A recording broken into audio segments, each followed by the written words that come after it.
Tara, kape tayo. Saging, then coffee.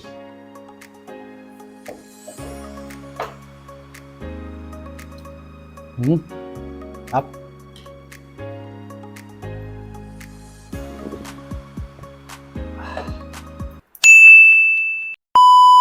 Sa video na to, ituturo ko sa mga katulad kong negosyante na gustong-gustong maging successful ang negosyo.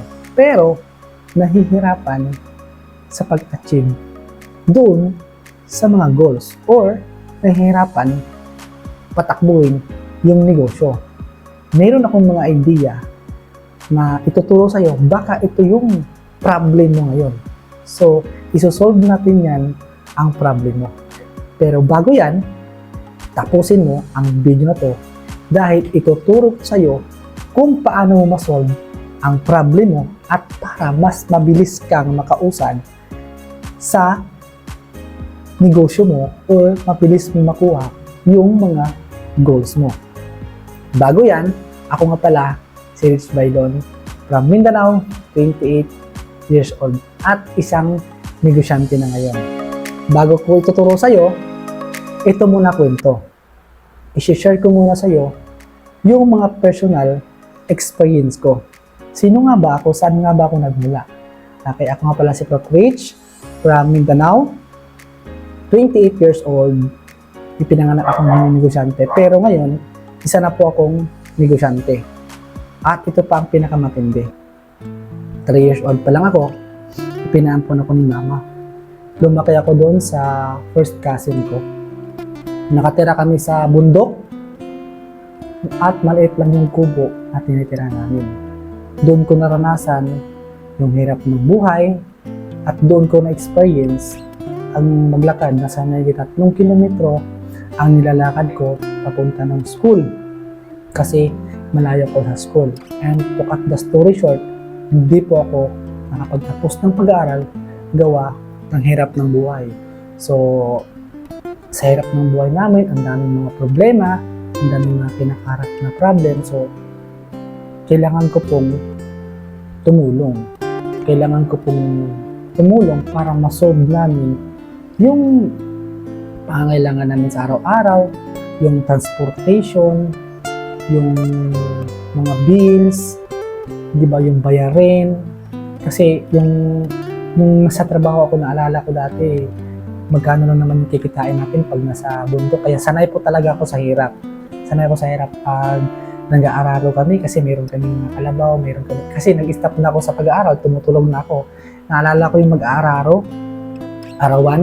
So yung araw namin doon is 250. So minsan, dahil gigising kami ng maaga para magtatrabaho, okay, dahil nagtatrabaho na kami, matagal pa yung sahod namin, mangungutang muna kami.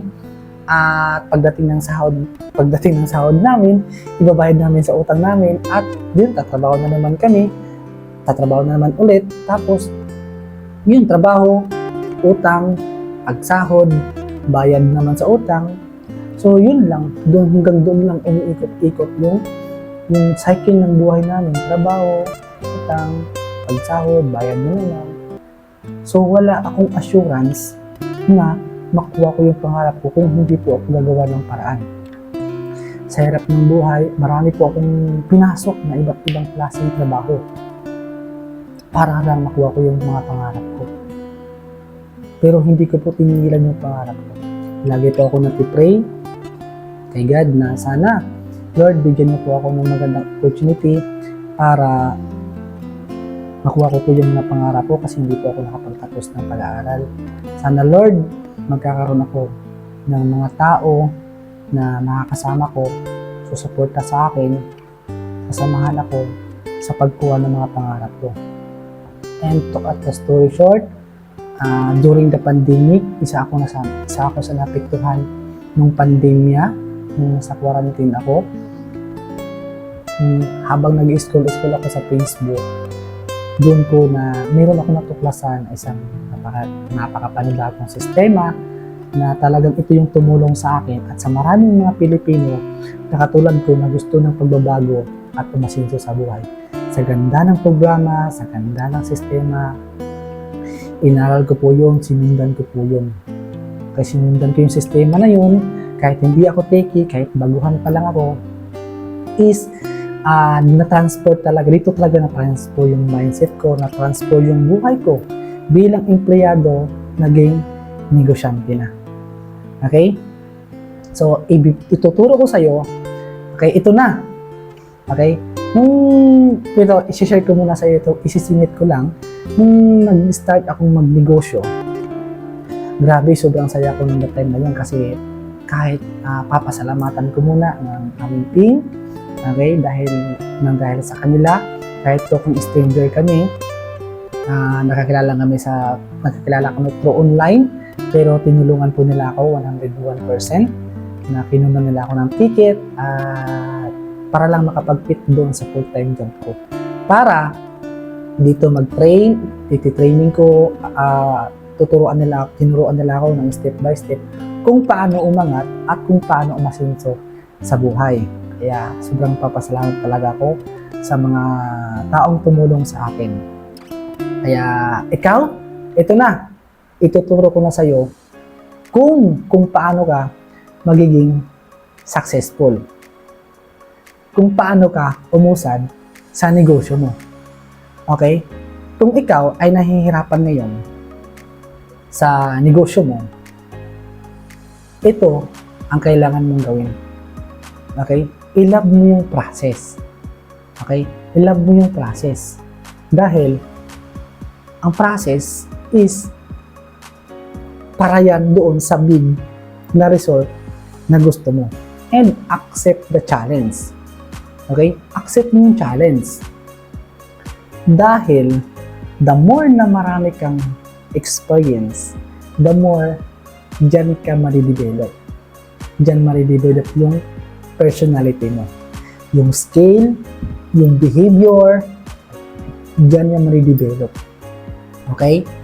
Kung paano mo pagagandahin yung performance mo sa negosyo mo. Kaya, i-accept mo yung mga challenge. Okay? I-accept mo yan. At, i-love mo lang yung process. Dahil, kung may mga pinagdadaanan ka ngayon, it's a test yan para doon sa result na gusto mo. Kasi hindi ka magiging successful kung wala kang mga experience. Okay?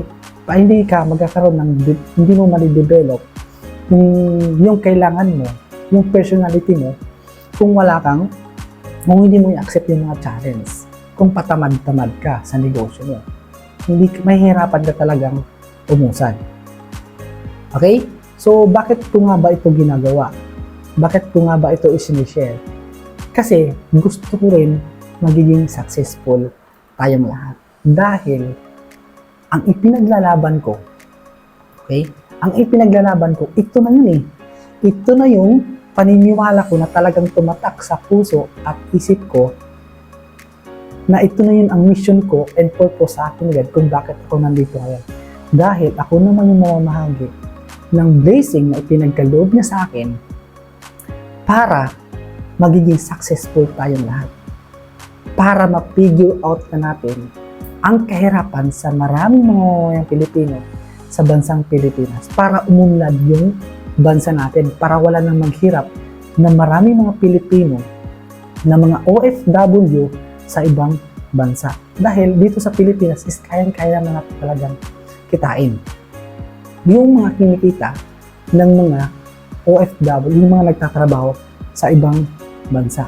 Kaya, ikaw, nakapagsimula ka na magnegosyo, tara, samahan mo ako. Sama-sama tayong lahat. At pagtulungan natin yung mga pangarap ng bawat isa sa atin. Alam ko na kayang-kaya mo yan.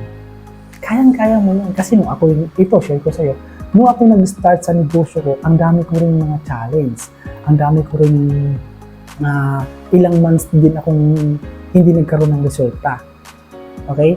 Isa po yan sa ibinigay ko sa'yo na tips ngayon para makausad ka sa negosyo mo.